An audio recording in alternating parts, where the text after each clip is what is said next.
Here's the situation. Peace talks between the militia and government fell apart about 36 hours ago. Tasanga City has turned Body into a war count. zone.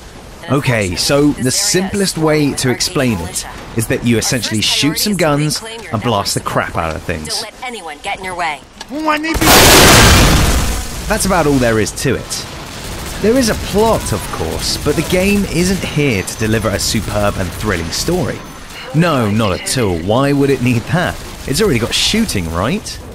The narrative's sole purpose is to simply chauffeur you to the next level. See what the operative had. Unfortunately, nothing on offer in Bodycount is remarkable in any way. Well, apart from the title screen. And the music. That's pretty cool, I guess.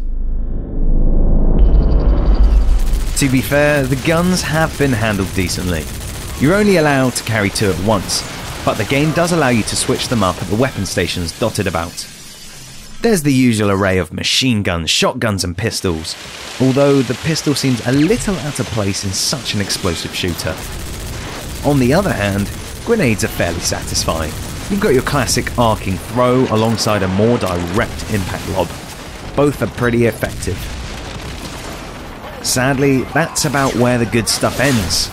We then move on to the controls. They are clunky and counterintuitive. For example, attempt to look down the sights and you'll be planted to the spot. Unusual for a modern shooter, right? But press the trigger down halfway and then you can waddle and fire the gun at the same time. But during all this mayhem, there isn't really time to think about all that. Bodycount's shreddable environments also disappoint, failing to match what's already available in games. The AI is also appalling. I know it's called Bodycount and all, but seriously? It's just wave after wave after wave of the same brainless enemies. At times they'll show absolutely no sense at all. I'm sure you could probably waltz up to them, boombox blaring, and they wouldn't even notice. But this isn't really the problem. For the most part, the game causes grief by overwhelming you with foes.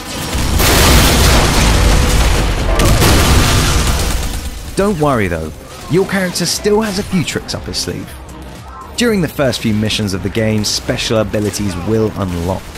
You'll have adrenaline, explosive bullets, WMD airstrike, and a target pulse wave at your disposal. Of these 4, the adrenaline is the most useful, giving you a speed boost and a temporary invulnerability to bullets.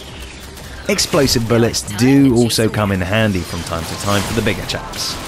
However, the other 2 skills are used so rarely that they are next to pointless.